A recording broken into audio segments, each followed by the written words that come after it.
Welcome to the Your City Podcast, where we get to know our neighbors so that we can be good neighbors.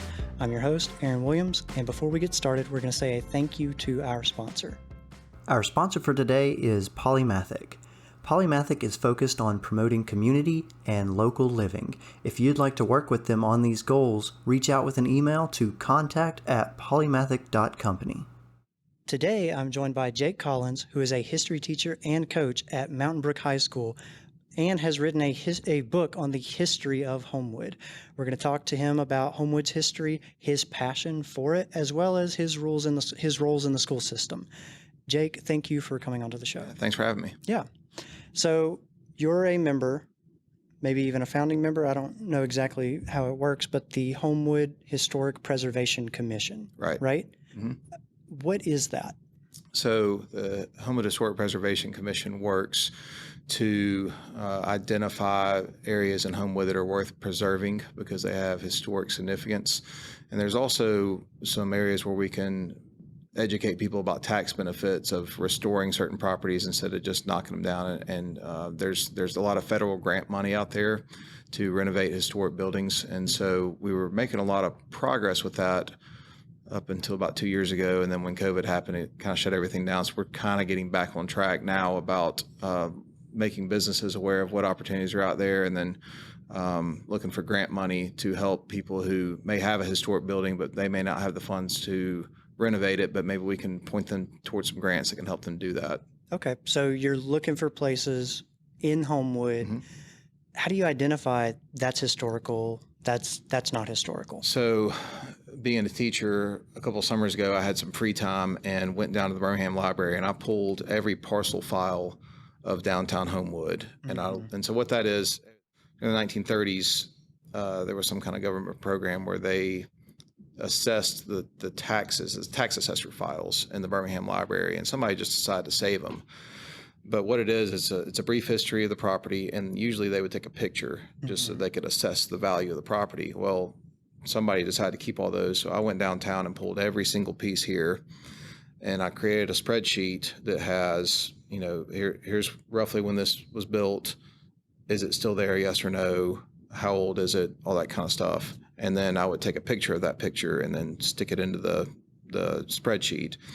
So then I went on Google Earth and started going up and down the streets and saying, okay, how many of these are actually historically significant? Mm-hmm. And so a lot of it is just maybe even just riding down the road and looking at a building and saying, that looks kind of old. I wonder what the story on that one is. And Homewood's not that old of a place. And so most of them you can kind of look at and say, oh, that looks to be about that old. And we had a meeting a couple of months ago, and somebody from the state came in and they were talking about the different types of architecture. And it was really educational because she could look at it and say, okay, well, like on a 1930s Craftsman, there's a little bit of overhang on the roof lines because they just had excess lumber. Well, after World War II, people were pretty stingy with their lumber. And so post-World War II houses don't have the excess wood hanging over the edges. The roof line stops where the house stops. Mm.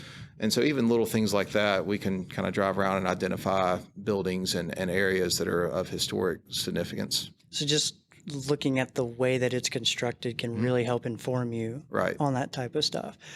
Okay, so for these grants, are there types of restrictions that they have to meet, like X number of years or X amount of historical value? How do you measure all that? So we've been working to get a resurvey of the Rosedale Historic District. And so where we are right now in downtown Homewood, all of this was technically Rosedale up to Oxmoor Road before the city of Homewood was developed.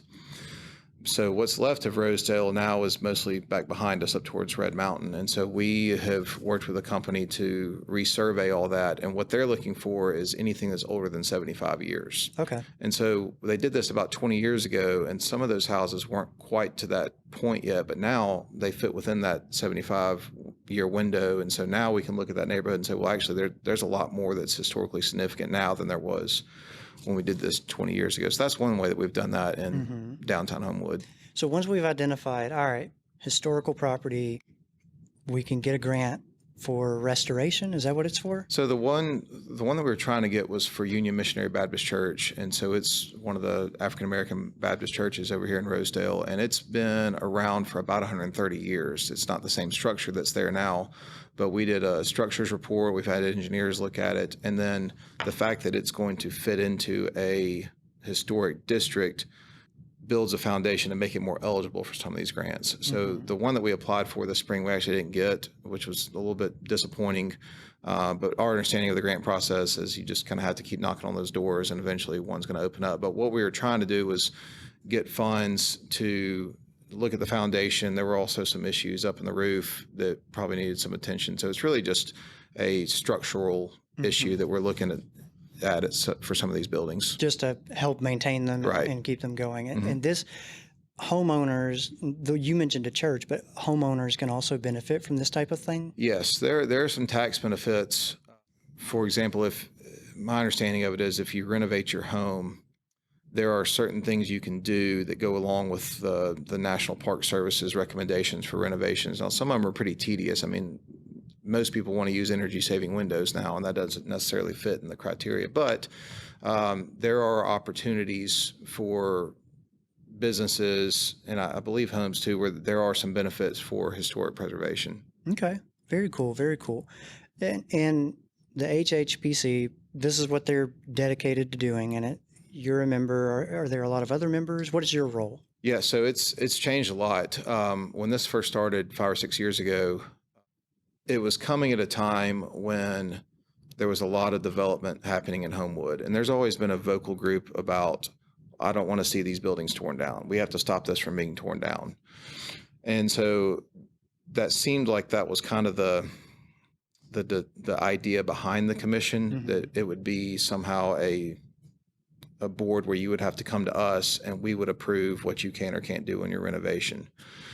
And so initially I thought, I don't think that's anything that I want to be a part of, because if somebody's going to fork over X amount of dollars for a plot in Homewood, they should be able to do what they want to within the limits of what the city says they can or can't do.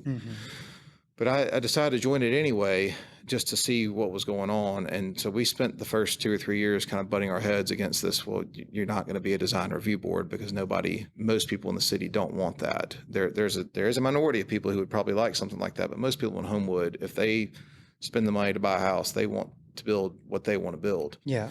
And so over the years, it's kind of morphed into, okay, well, that's not going to happen. We're not going to be a design review board. So now what can we do? And so that's where we've kind of landed on, well, there's grants that we can apply for, and there's educational opportunities to really just educate the people in Homewood. So one thing that we did last year for National Historic Preservation Month, we created a form where people would just fill it out and tell us about their renovations.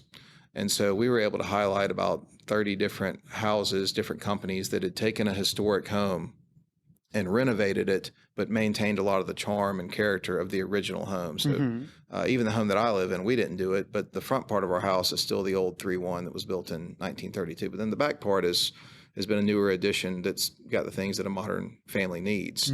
And so what we're trying to do is encourage people to say, look, here's some examples of people who have done historic renovations, and they've made this house what they wanted to without having to tear down the entire thing. Because there are serious concerns about, if somebody comes in next door and they build a 2-story house, well, now, your little flower garden's no longer getting shade. And that's a neighbor issue. If you're talking about working with your neighbors and being a good neighbor, that's an issue that we need to talk about and have conversations about. So we're trying to stay positive on this and saying, here are some of the positive things that are going on with historic renovation.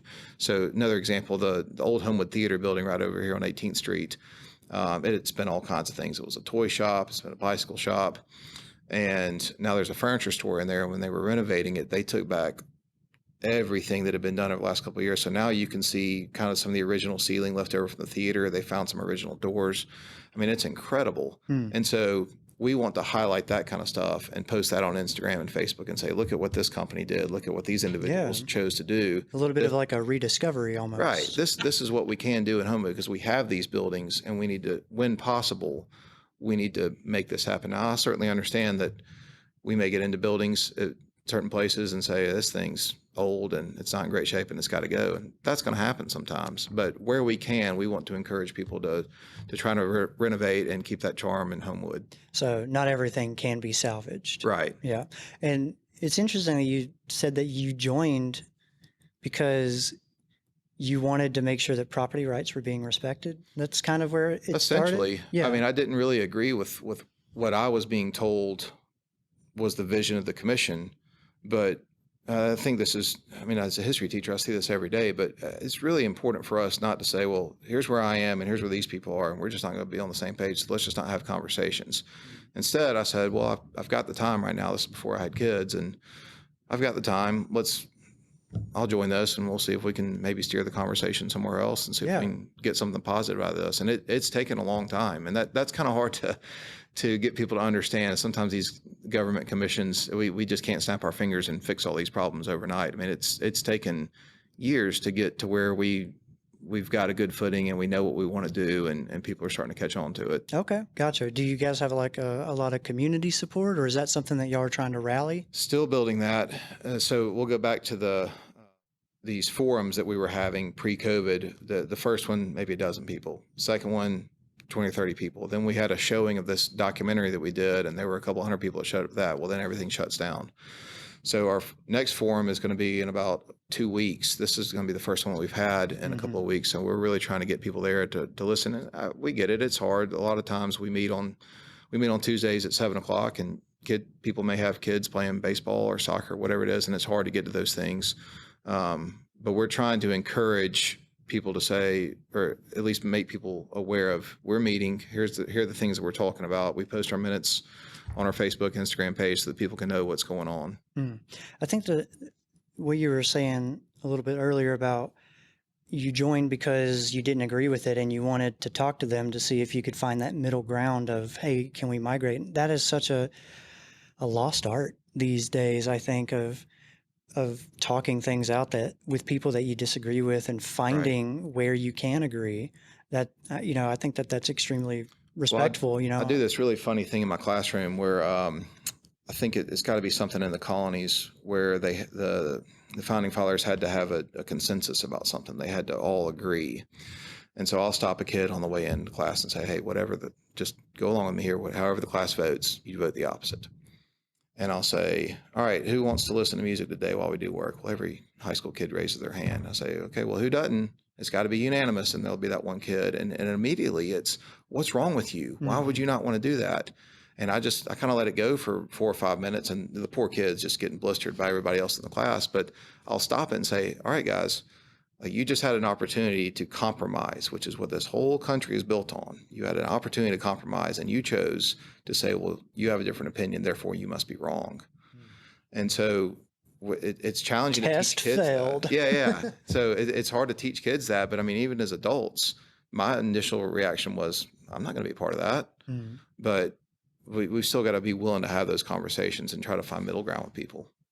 I think that's very respectful. Yes, absolutely. And when it comes to history, you are an expert on the history of Homewood. You've written a book here about the history of Homewood. How did Homewood get started? What is the story?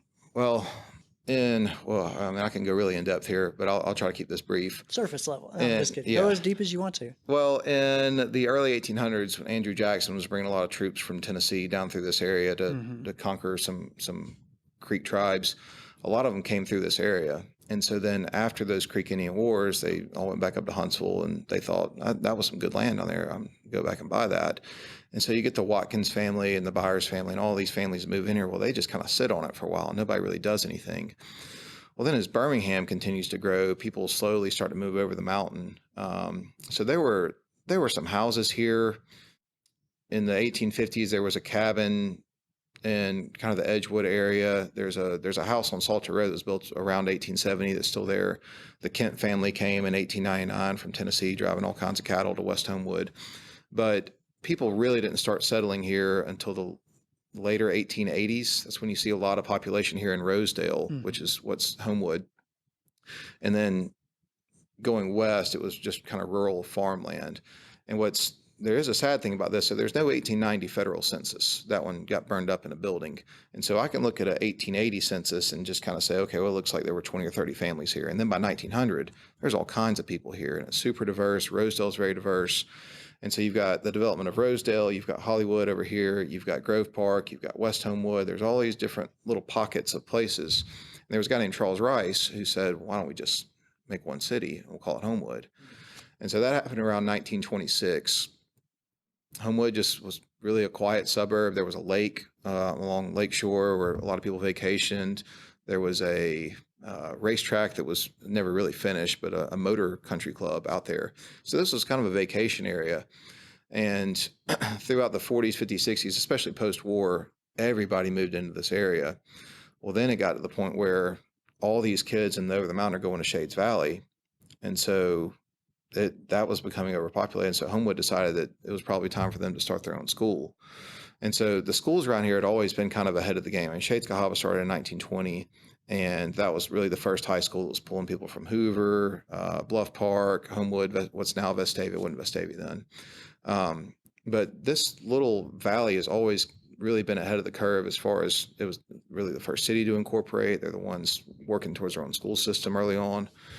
So that's the brief history of it, and it's remained an incredibly diverse community. And there were a lot of African Americans who came to this area late 1800s because a land company went out of business and this was available, so they moved in. They settled up on the hill over here and worked in the mines.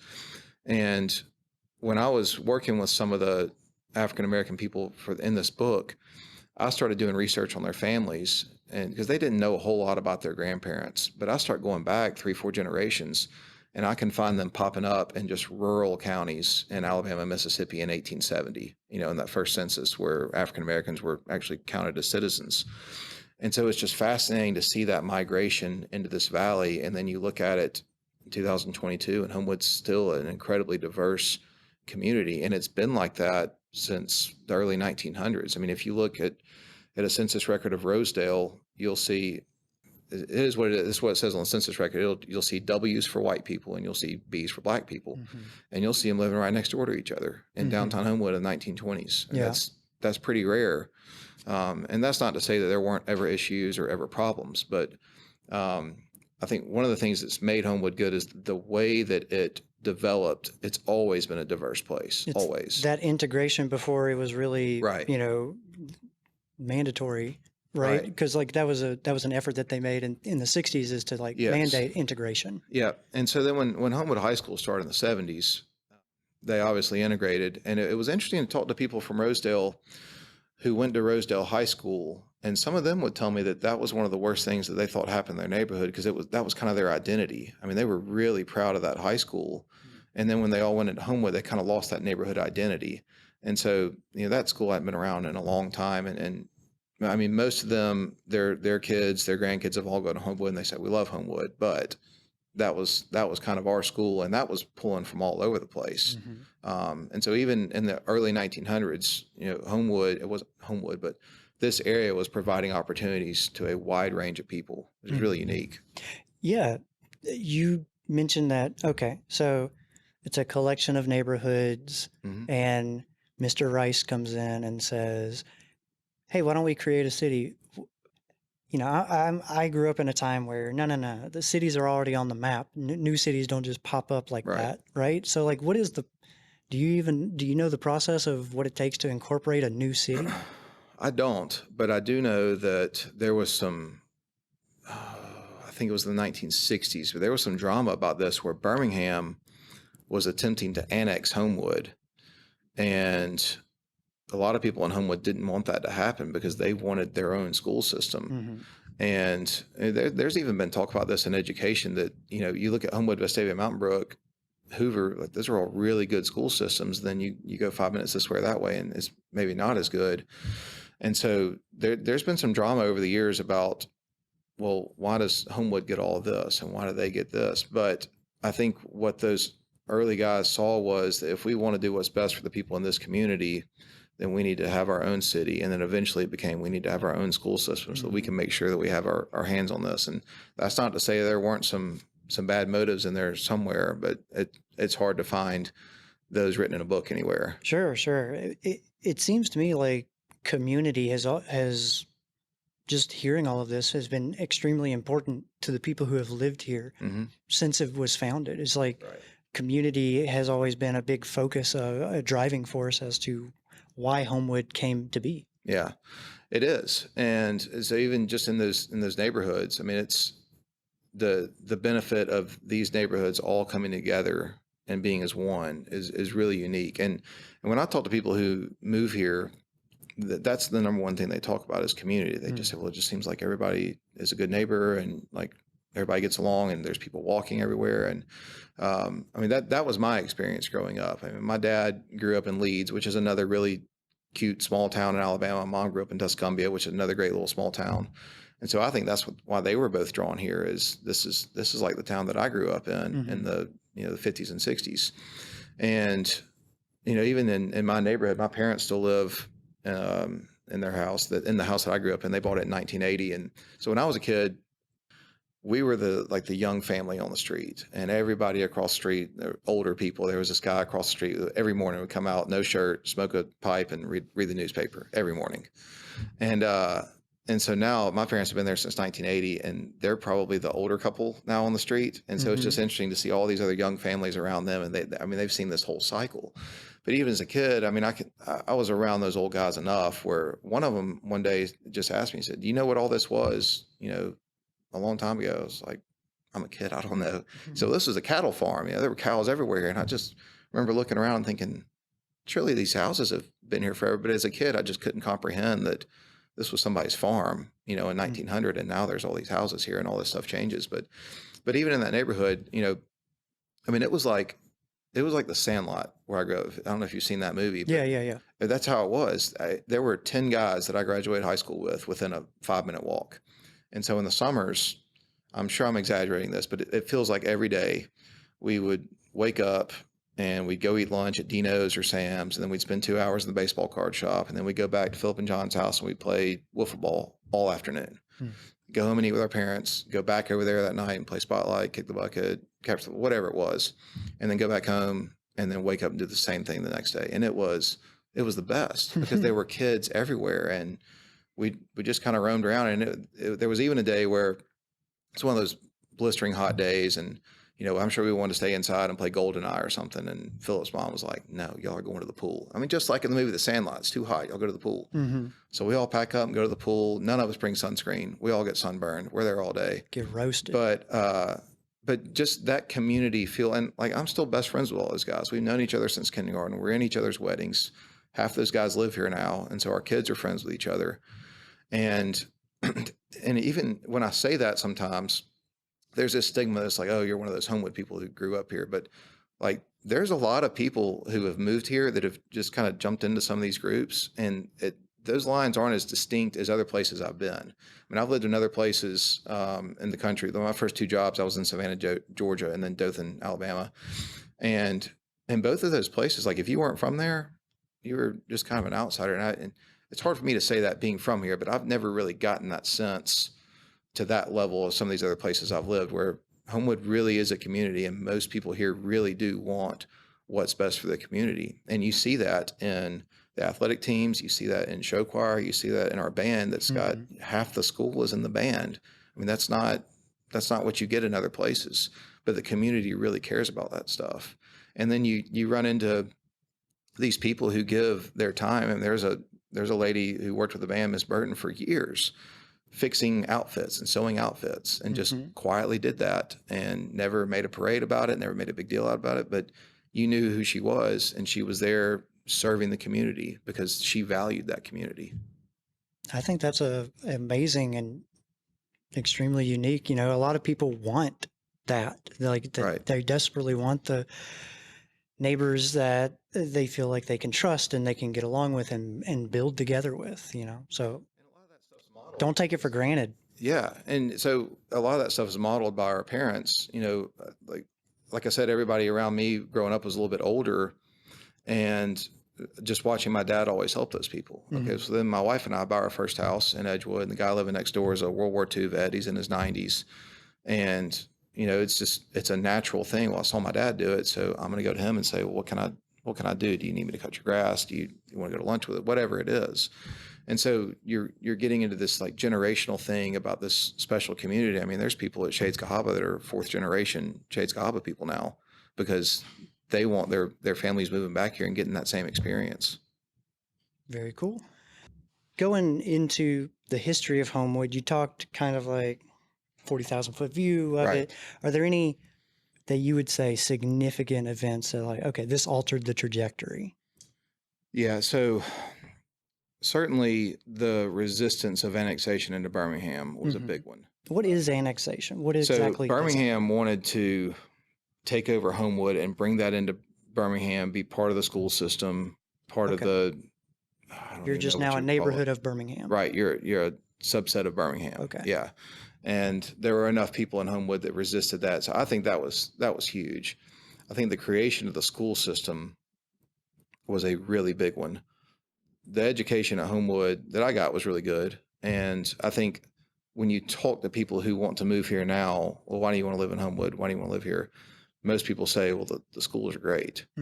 And it's not just that it's great academically, but it's great socially too. I mean, again, when I taught at the middle school, I spent 3 years teaching at Homewood Middle School. I would look out across my class and I would say, there is hardly anybody who looks like the person they're sitting next to. It's just so diverse. There's people from all over the place here. And it's not just racial diversity, but it's socioeconomic diversity. I mean, it's a super diverse place. And so, when you go to college, it's not, you see somebody who may look different than you or talk different than you, and it's normal because you're used to it. You've seen it in Homewood. You've grown up with that. And, when I went to college, I met people who were from other places that weren't as diverse, and it just seemed like there was a lot more, well, I don't know about this, but that was never my experience in Homewood because of the school system. So I think that when the school system decided, you know what, we're going to have our own school system, we think that we can maybe do this a little bit better than what we might get in the county or what we might get in Birmingham City. And they have prioritized that from the beginning. And not just it's easy to prioritize the academics and the sports because that's cool and attractive to people. But from the beginning, they made an effort to focus on the fine arts. And so I think their effort in the 1970s to say, we want our marching band to be great. We want our Star Spangled Girls to be great. We want our choir program to be great. They wanted everything to be great. And that's just kind of permeated throughout the community. So to me, that's the big switch for Homewood was when they decided, you know what, I think our school system is important. And if we can do this, it's going to help the long-term sustainability of our community. And that's why people move here. That's a big part of it is the schools. Very cool. Is there a place where you have your book, of course? Is there a place where people can go to learn more about the history of Homewood if they're interested in it? There's a better book than mine. And so, well, I need to mention too, there was a lady named Martha Wortley, co-author of the book, and she, in the 1980s, recognized that there were some families who had kids that were probably in their 80s or 90s that were they were passing away, but they were here in the early 1900s when Homewood got started. And so she would go to these families and take pictures of their family photographs. And so Martha had saved hundreds of photos, stories, all kinds of things.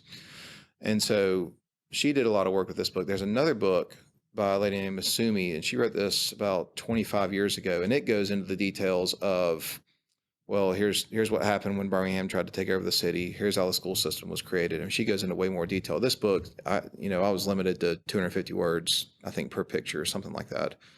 And although this was a lot of fun, I kept a blog when I was doing this with my students. So I probably need to back up here. When the book all got started when I was teaching in the middle school. Okay.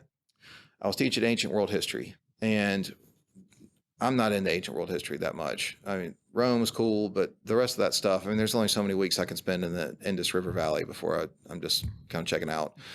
But I started to notice these patterns of, well, people have to be next to water, and then they build these cities, and then we get into government, and then something happens. And so then I was reading this book about Homewood. I was reading Cheryl's book about Homewood, and just noticed the same thing. Like, well, the first couple of homesteads in Homewood were all around water. It's the same thing. And then cities develop, and then governments have to develop.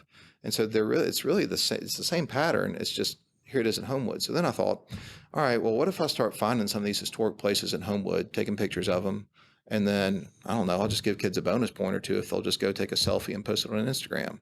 Well, next thing you know, every kid's doing it. I mean, kids that I don't even teach are doing it. And so it just kind of blows up. They do a little story on it in the little local paper. Well, somehow Arcadia Publishing gets a hold of me and said, we hear that you have a bunch of Homewood pictures. Would you like to do a book? So that's how all that got started. But so as I was doing the Homewood History Hunt, I would make some blog posts about some of the places that we were going. And that kind of allowed me to put a little bit more of my spin on the stories than just, the 250 words that I get in here. I mean, I can show you a picture of Sam's Super Sandwiches, but I really need to tell you about how, as an 8th grader, the first time I walk in there and you smell that special sauce, and you need to add a story to it. You need to give it a context. It's got to have that to it. And so sometimes you can't really get that in the book. But we've done or I guess I've done some stories in the Homewood Life magazine. We did one about Rosedale a couple of years ago. The Pink House documentary is on YouTube. So we did the Pink House documentary a couple of years ago, which was about 20 minutes long, and it's a great documentary about the history of the house and just Edgewood, and it even raises some questions about historic preservation. And we're trying to develop some other ways that we can, as a commission, develop opportunities for more historic knowledge of Homewood. Mm-hmm. And, this book's been out for 7 or 8 years. And sometimes I get into conversations with people and they're like, I'd really like to know the history of that. Funny you should ask. I've got a book that you need to read. There you go. So when it first came out, I mean, everybody was kind of in it, but there's so many people moving into Homewood all the time for the school system and because it's a great community. There's probably a lot of people who maybe haven't read this book, and there's certainly a lot of people who haven't read Cheryl's book. I mean, you can't even find it on Amazon anymore. But those are probably the two best places. And in the Homewood Library, they've actually got a Homewood room. And in that room, there's a file cabinet that's got all of Cheryl's notes from her book. And probably the coolest thing in that file cabinet is there's a map that some old man drew of the old dam at Edgewood Lake after it had dried up. And what he was doing was he was labeling all the places where he'd caught fish as a kid. But off on the side of it, he wrote the words Indian camp. I just thought, there were no Native Americans here. But the story had always been, well, Shades Valley was just kind of a hunting ground. Okay. So without giving away my secrets, about 2 summers ago, I was fishing down the creek, and I just happened to look down and I saw an arrowhead. I was like, oh, I'll pick that up and check it out. Showed it to a guy who took it to somewhere at UAB and said, well, that's actually made out of a certain kind of stone that's only found in Monroe County, Alabama. So then you say, well, how does that get to Shades Valley from Monroe County, Alabama, outside of, well, maybe this was a hunting ground and people were traveling far distances to come here. So the stuff like that's fascinating. I love telling those stories to people, but I mean, there is stuff everywhere in Homewood. I found an arrowhead on Shades Cahaba playground when I was in elementary school. So, I mean, there's stuff everywhere. There's stories about hidden gold out in West Homewood near the old Civil War iron furnace. I mean, there's just all kinds of cool stuff like that. Well, you mentioned earlier about you did this selfie project Mm-hmm. with the kids. So that's one way that you got them interested in history and stuff like that. As a history teacher, how do you connect with a kid and get them excited about history? Why do you think it's important for people to learn history and get excited about it? So that's a great question. So I teach 10th graders now, and it's early U.S. history. So we cover Native Americans through the Civil War. Mm-hmm. And I probably shouldn't say this, but I do collect arrowheads. My wife's family has a place up on Tennessee River, and after it floods, it usually washes stuff down off the banks. And so there's a particular beach up there, and we'll pull at the boat. The kids are playing, but another boat will come by, and it just kind of washes a little wave up there. So I'll just get up and walk down the beach. I usually find stuff. Well, I bring it back to the classroom, and I lay it all out one day and have kids say, well, what do you think this is? And they love that concept. They love being able to get their hands on things like that. And then the other thing that I do, going back to connection, so that the Homewood History Hunt was all about connecting. Like, these kids can go stand on the old Edgewood Lake Dam and see that. They can go see the streetcar tracks on Broadway.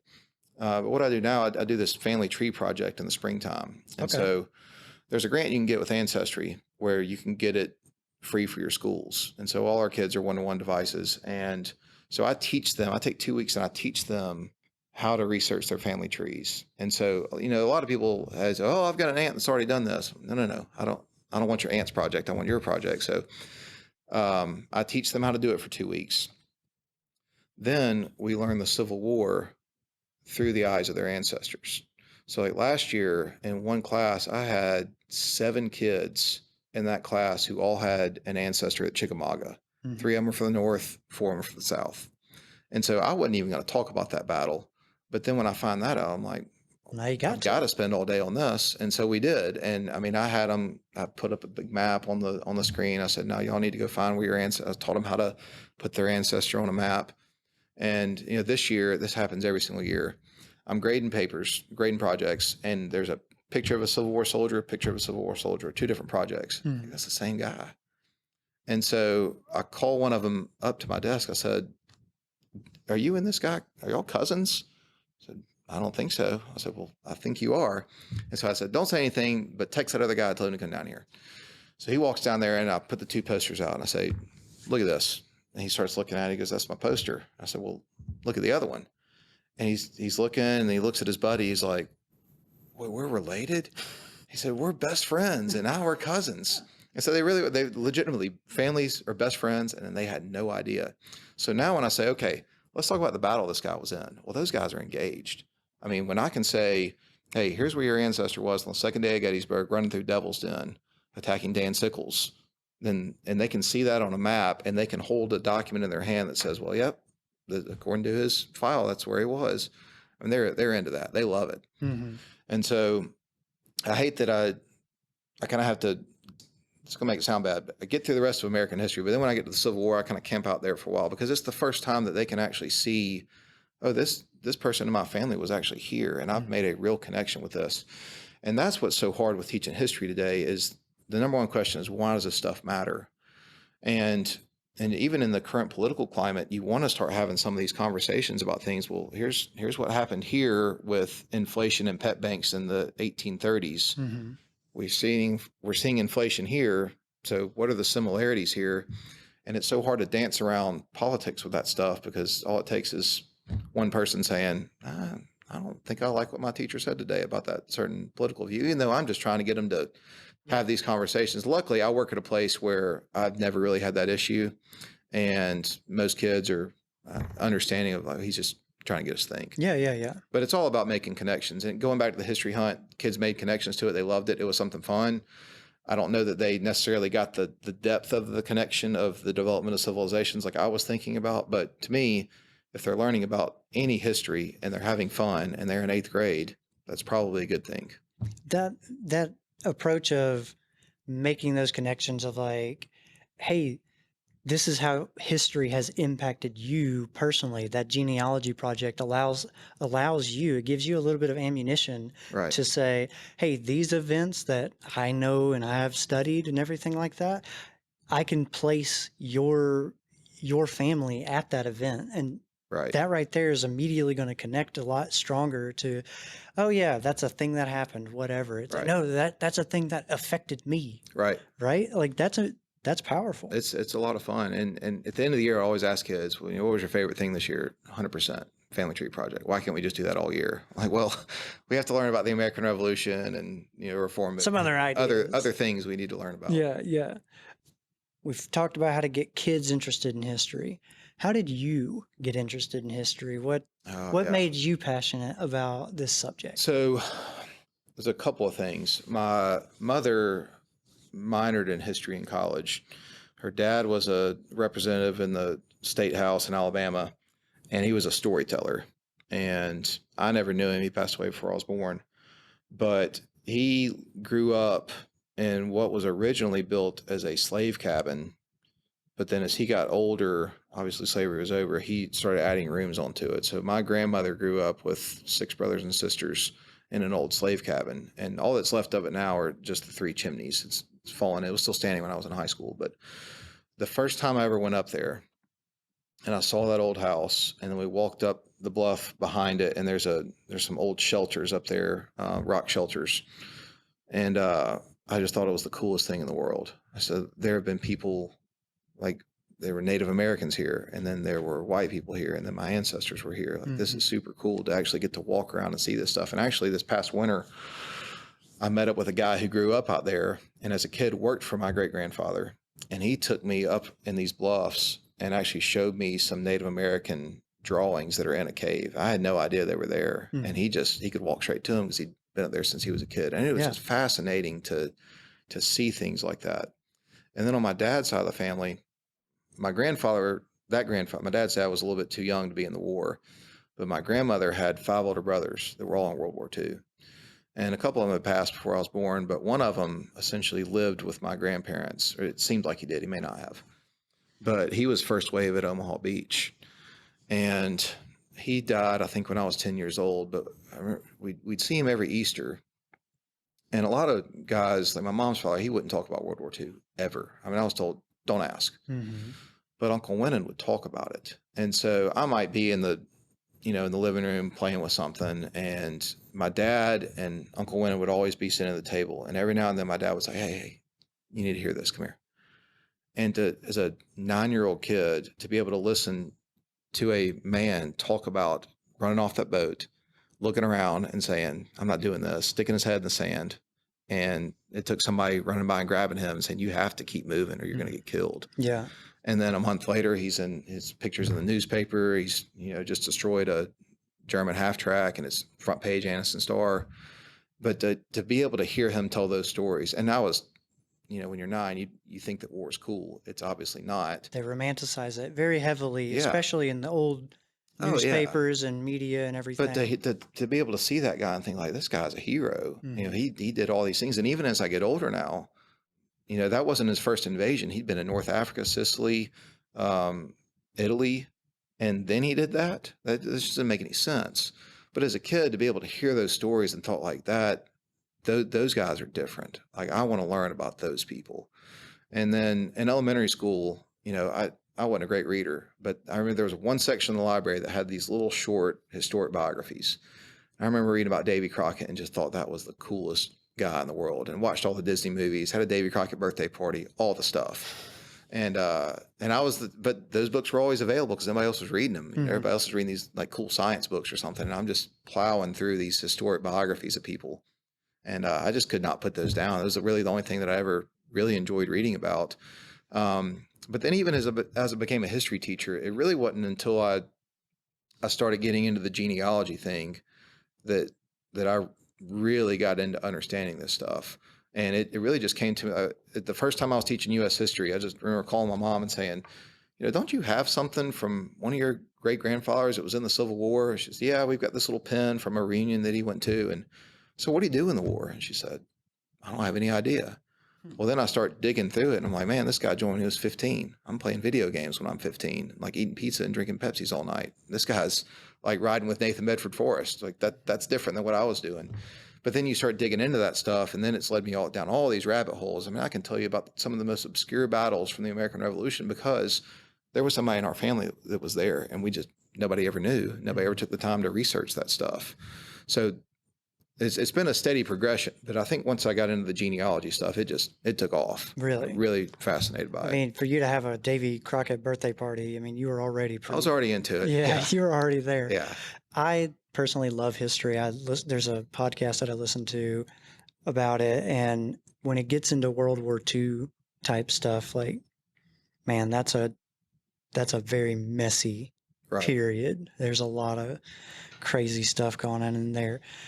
How modern day, how do we help to preserve history accurately? Because kind of one of the things that I think that's been a little bit exposed in recent years is how wartime propaganda really shifted our perspectives of what the war really was. And when you kind of peel back those layers, you get those reality bits that kind of peek through the propaganda, and it's like, okay, so it's not as accurate as we were told about. So what can we do to make sure that history is being preserved accurately? I was just reading an article about this today. I typically show a good bit of the Ken Burns PBS, the Civil War documentary in class. And there have been some people coming out saying, like, we need to completely revise this whole thing. There's too many white people talking in it. It was only giving this perspective. And I don't really agree with what I read because I think it is a fairly balanced documentary. But figuring out a way to tell kids the truth about things. And I mean, even growing up in the South, like I couldn't avoid being told that, well, the South was right. I mean, it was all about states' rights. I mean, I was inundated with that because happens, yeah. we've all heard that from everybody else. And it takes a couple of generations, I think, to kind of break out of that mold. And so one of the things I do like about this genealogy project is, I can show a kid like, hey, here's a document that shows that your family owned slaves. Like, I'm not trying to make you feel bad about this, but like, this is not that long ago. And you see that they're a tick mark, and then you see your family's name and how much value your real estate was and your property and all these other things. And we do have to have those difficult conversations about things. And that's just been the hardest thing, is figuring out a way to have those conversations without feeling like you're stomping on people. And it does take a long time. I mean, my grandparents were all born 1920s, 30s. Well, they were still using the N-word when I was a kid, but they shouldn't have been doing that, but that's what they grew up with. And, now that I've got kids, a couple of weird historical realizations, like my kids are the first ones to probably never hear African Americans referred to that way. And my kids are also the first ones to never know an immediate family member who fought in a major war. I mean, like I did, and everybody all the way back to the American Revolution. And so it's having those kinds of conversations and saying like, this stuff is real. And I know that it seems like a long time ago, but there's a lot of stuff that's still going on today, particularly with race in this country, that we need to have difficult conversations about. But it takes getting in the classroom and not just saying, well, here's the chart that shows all these things, but when you can put, not the physical documents, but when you can pull up the document on Ancestry and say, here it is. How do you feel about this? What do you think about this? What can you do about it now? That's just really important. But it's a challenge, and it's gotten harder in the last couple of years. Mm-hmm. So you think that kind of the fear of that conversation has really dampened our ability to contend with. Well, you don't want to be canceled, right? And so you'll see. I mean, I can sit at my desk and watch these kids do research, and you can see them go, oh, and I know what it is. Like you just found a document that you didn't really want to see, and even going back to the romanticized idea of war. I mean, I thought that my grandfather that was in World War II was the greatest guy in the world. And I thought it was so cool. I wanted to be in the Army. I wanted to do all that stuff. And even in the Ken Burns documentaries, Barbara Fields is talking about, like, you don't really want to read the documents that really tell you what war is about. You don't really want to see that stuff. And even a couple of years ago, the guy who did Lord of the Rings did a World War I documentary. Can't remember his name. Peter Jackson. So in that documentary, well, they colorized all the World War I stuff. Yeah. And you don't realize how much blood there is everywhere, because you just see it in black and white and you just think, oh, it's not that big of a deal. But then when you colorize, you're like, everything is red. Yeah. Everything. And that's hard to look at. It was called "They Will Not Be Forgotten" or something like that. Shall not grow old. They will not grow old. Something like that. Yeah, I can't remember. But Peter Jackson is who you're talking about. It was incredible. Really? Yeah. Wow. I love movies, and maybe I need to check that one out. Yeah, I mean, it was but the reality of what's actually happening in some of these things that we romanticize, we've got to rewind that. I mean, like, even I'll go back to Davy Crockett. He gets romanticized to death. I mean, all the movies cut off and he's still swinging his gun. And I remember thinking as a kid, like, I bet he got out of there. He didn't get out of there. He also left his family. Like, there's a lot of other levels to Davy Crockett's life outside of just being this glorious hero of the Alamo where they all got killed. I mean, but you have to start to peel back this romantic view of some of these people and say, like, he may not have been the greatest guy in the world. We don't know. But a lot of those guys in the Alamo, I mean, Travis, he left his family too. So peeling back those levels without just canceling everybody in history too. I mean, we just can't do that. We say, well, Robert E. Lee, great military leader, but there's an issue there with the slavery issue and him having all these high moral standards about things. Like, how does Stonewall Jackson fund a Sunday school class for black people and yet is waging a war to preserve slavery? This doesn't make any sense. Mm-hmm. Well, with this type of stuff, one of the things that I feel is going on here is there's a lack of forgiveness and a lack of, I want to understand. You know what I mean? When I say that, is like there's a people are so interested in just being angry instead of being understanding. Right. And I think instead of like trying to cancel and create this fear around being able to discuss these types of things, we need to maybe be more compassionate and forgiving and understanding of our neighbors. And Right.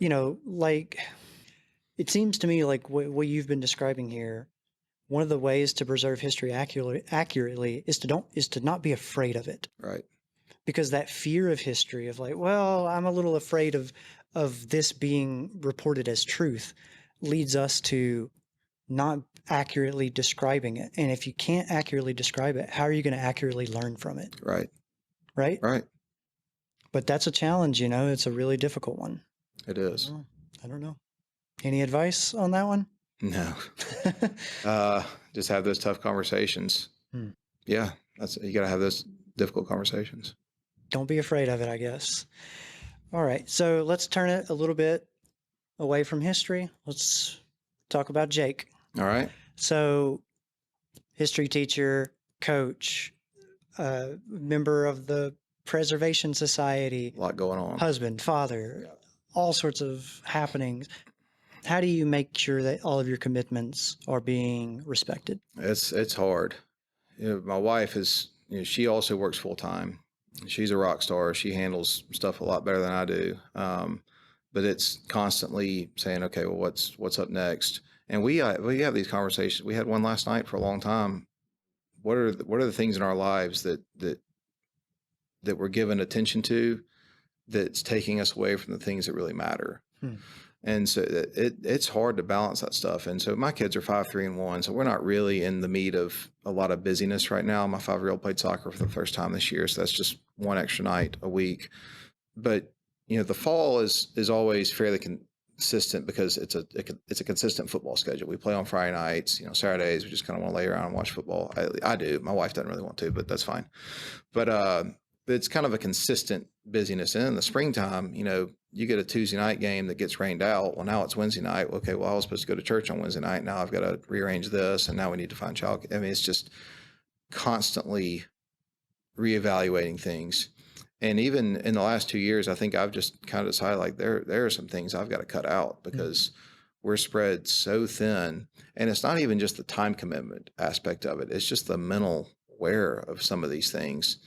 If I may be at a Homewood Historic Preservation Commission, but I'm still thinking about football practice, or I'm sitting at the meeting and I'm thinking, okay, well, I need to make sure I get home in time to help my kids get down for bed.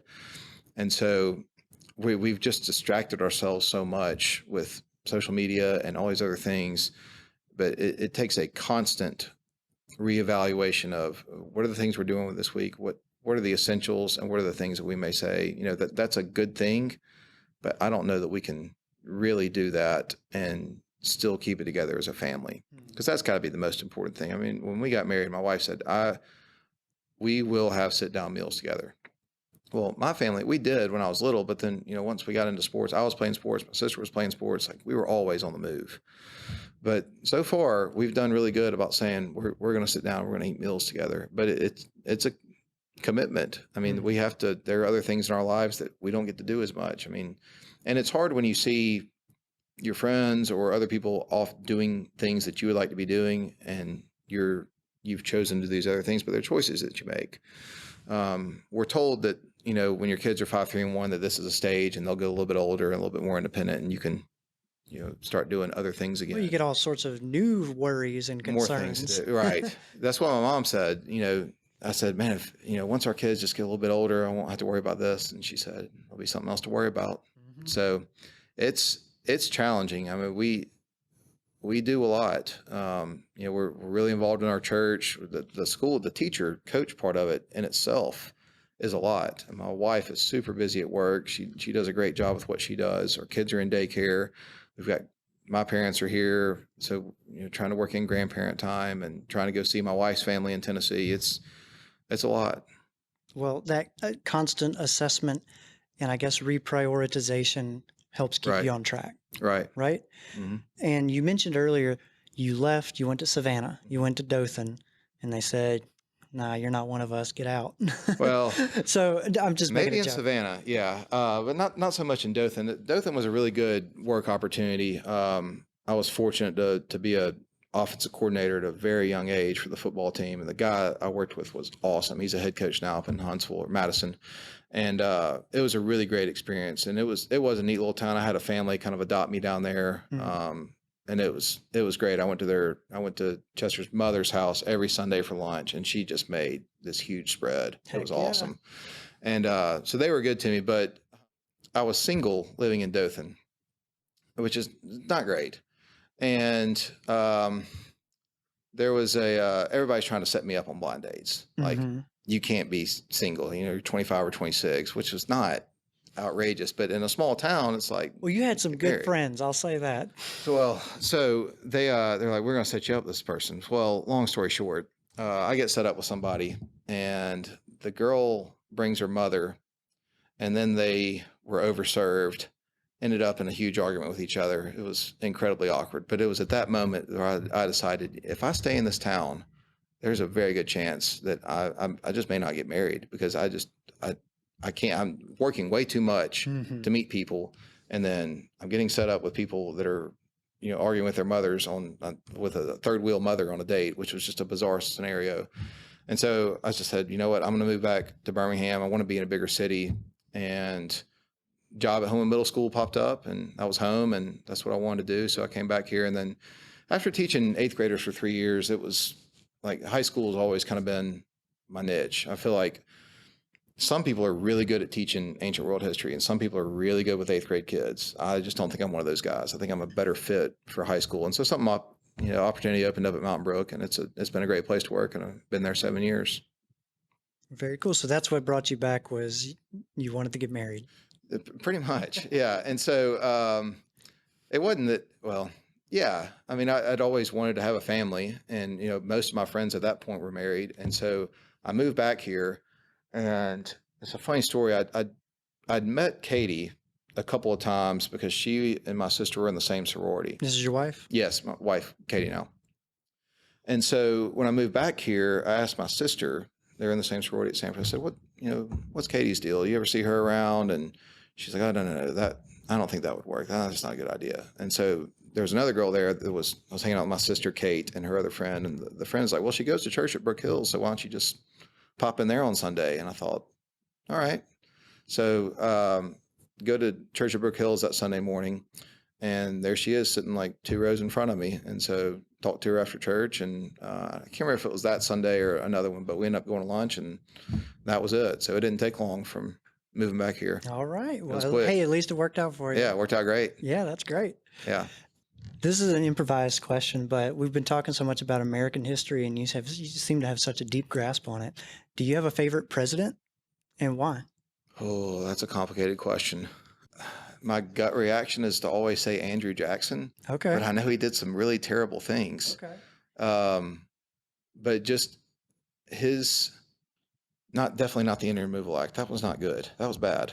But his insistence on doing what he thought was best for the people, and his kind of ability to say, I know that this is like establishment Washington, but I don't think this is what people want. And so this is what people want, and I'm going to give it to them. Even when that wasn't the greatest idea, like taking down the National Bank, the bank was doing some good things, and then destroying that led to inflation, all kinds of things. So he did some things that weren't great, but he was convinced that what he was doing was best for the people who had elected him. And I think he was really trying to represent the people as a common person. And so I think there's a lot of value in that. But again, it's complicated because he did a lot of things that weren't real great. Who are you going to find in history that didn't make a mistake? Right. Like everybody's made mistakes in different things like that. I've listened to a couple biographies of presidents, even presidents that I'm like, I think that this person was a good person, but they didn't make a good president. Or I think that this person wasn't a good person, but they did make a good president, or something like that. And it's always subjective. It is. So it is. I think that that's interesting that you're looking at Andrew Jackson, and you're looking at kind of his commitment as what you think is like, that passion of not serving a special interest, but serving serving what he thought was what the people were interested Right. in. Okay. Yeah. And anybody who gets, shot point blank multiple times and survives, like, it's a pretty tough dude. Teddy Roosevelt also falls into that category. Yeah, it's been too many of them. So yeah, Jackson's he's something else, and it's really well, as a president, but then pre-president, in the Creek Indian Wars, he's pretty ruthless. Him at the Battle of New Orleans is, to me, the biggest or the greatest American victory in any battle. This was the War of 1812. 1812. And technically the war was already over, but they didn't know because news traveled slowly in 1814. They wiped out about 2,000 British people and had 13 casualties, I think. That's incredible. Dang, Britain. Yeah. Get wrecked. It wasn't a good day for them. Jeez. All right. Our theme for this show is how to be a good neighbor. So, in your opinion, what does it mean to be a good neighbor? How can people be better neighbors? So I thought about this a lot recently. And so my concept of a neighbor growing up was I see my dad helping out some of these older gentlemen in the neighborhood. Or, I don't know why I think about this, but Mr. Parker next door, I guess they didn't have central heating and air or whatever, but he had all these window units everywhere. Well, he was old. He couldn't put them in there. And so my dad and another guy, they're always putting them in. This is what we do. We just help our neighbors. And so growing up, I think it's easy to see that, or maybe your neighbor has, they just had a baby or something. They hadn't had a chance to cut the grass. You just go cut the grass. Like, it's not a big deal. But in the world that we live in now, I think being a good neighbor has to take a little bit of a more broad understanding. We have to have a broader understanding of what that means. So what I mean by that is, if somebody posts something on social media, even in terms of just like historic preservation, and people immediately jump all over it. Like, I'll give you an example. There was a building a couple of days ago that got taken down. It was a gorgeous building. I've got a picture of it from the 1940s, and you look at it like, man, that's a good looking building. I don't know the story. Maybe the electrical in the building was bad. Maybe it had a foundation issue. I don't know. But what I do know is that because I don't know anything about that situation, I'm not going to go on Facebook and demand that people's A, B, and C do something about A, B, and C that I know nothing about. And so I think that we have to look at being a neighbor in that sense, because we are so connected now. I mean, there's what's happening in Homewood. There's Homewood Trading. There's Homewood Mommies. There's Sanford Mommies. There's all kinds of things. Well, if we're going to be connected that way, then we've got to be good neighbors in those lanes as well. And so we've got to have the self-restraint to not see something and say, oh, I need to jump on that. Like, we had this big oak tree in our front yard, and the bark started coming off the front of it. And I was a little bit concerned because at our previous house, we had about 3 trees fall on that street in the 3 or 4 years we lived there. And I watched it total cars, knock down houses. It worried me a little bit. Well, one day I come home, there's a purple ribbon around it. So I call up here and they say, well, arborist has determined it's an unhealthy tree. And sadly, my first reaction was, I need to go ahead and post about this on Facebook so that the tree police don't jump all over me for cutting down a tree, because I'm not cutting the tree down. The city has determined that this is an unhealthy tree.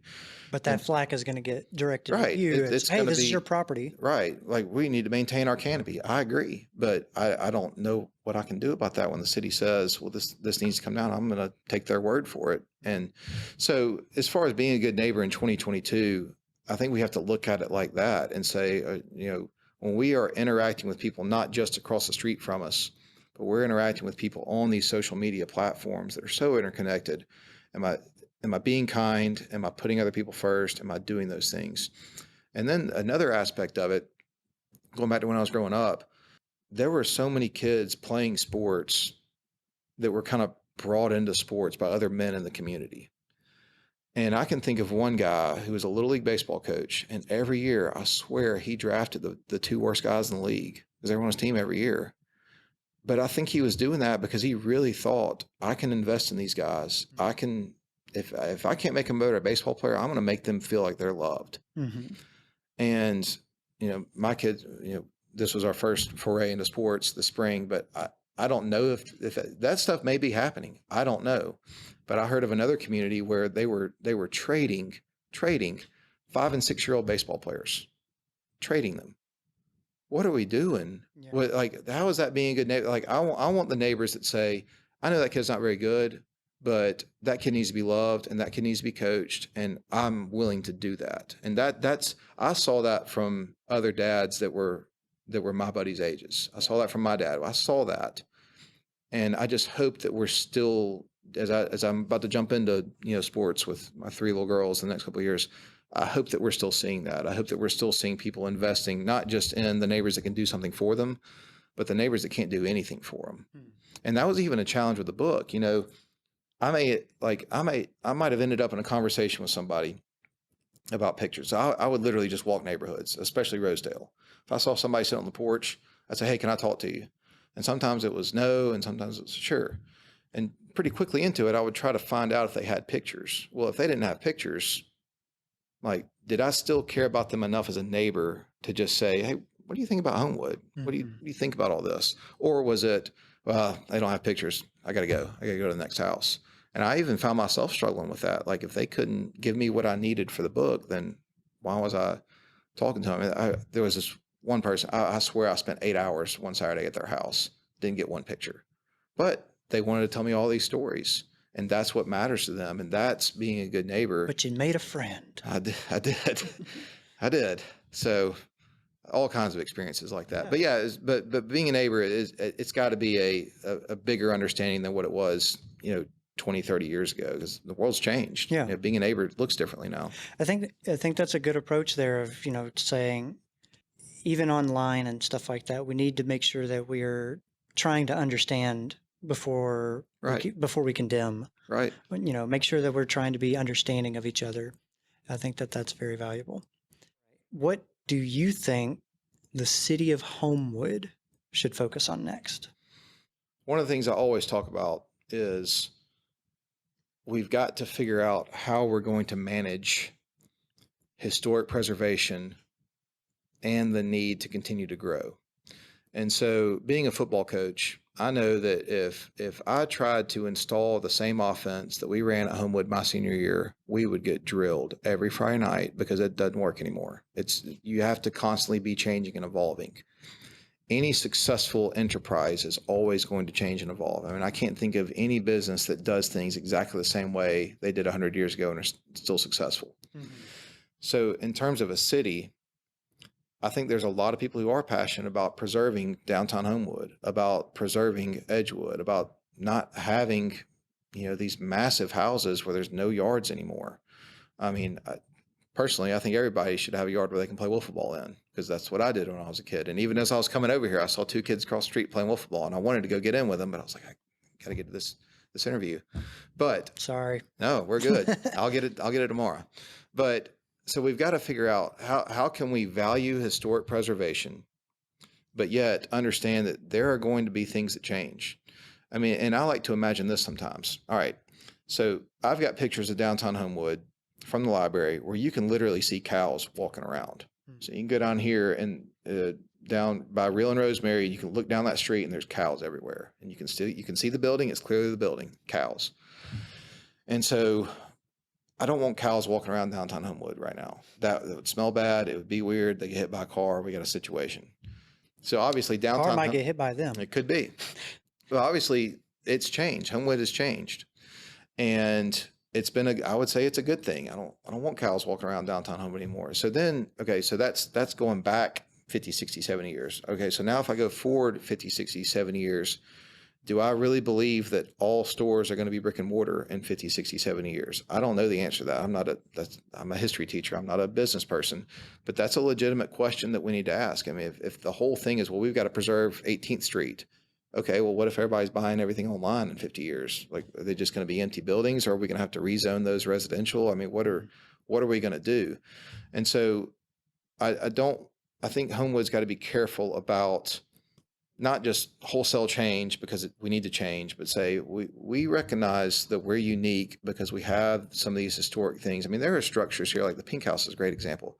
There is nothing like the Pink House south of Red Mountain. There's just nothing like it.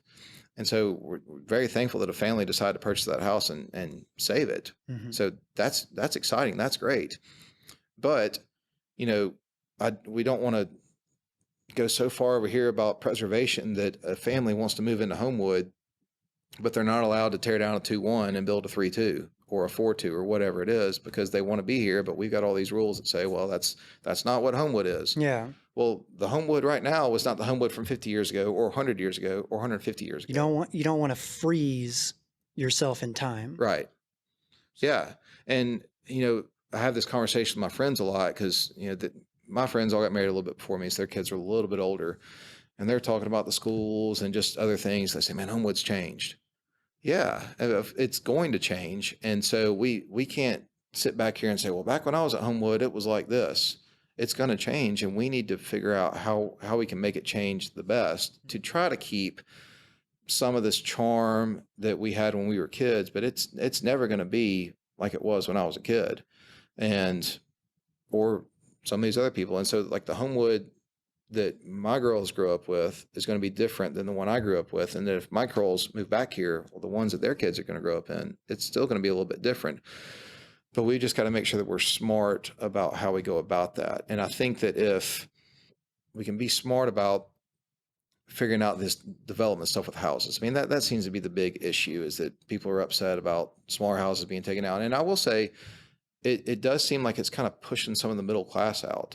I mean, there was a guy who taught at Homewood Middle School for forever, passed away a couple of years ago. One of the guys helped me with this book. And I just thought, if it was, he never got married, single guy. If you were a single guy right now without a master's degree and you wanted to teach in Homewood, I don't know that you could afford to live in Homewood. And that certainly wasn't the case 20, 30, 40 years ago. And so the community is changing in that way. It is becoming a wealthier neighborhood. That's not a bad thing. I'm not trying to guilt anybody about having wealth and working hard and having money and wanting to build a bigger house. But that change isn't going to stop. And so we've got to figure out how to merge this historic preservation. We want our small town charm, but we understand that we've got to be open to development, because if we just try to stay the same and be the Homewood of 1990, that's not going to work. We've got to always be looking forward and figuring out how can we do things different? What can we do better? Gotcha. Okay. Well, that's everything that I have. Was there anything that you wanted to close out on? I think we covered it. I think we got it all covered. I talked a lot. All right. Well, thank you for listening to the Your City podcast, and I hope you enjoyed our talk today with Jake. If you enjoyed the show, you can help us out by supporting the show and donating to us on PayPal by using the link in the description to help us keep making the show and improving it. There's more that we would like to do with this idea, and we would appreciate any support in helping us achieve our goal of creating better communities, not just for Homewood, but for other cities as well. Thank you again for listening, and we will catch you on the next one.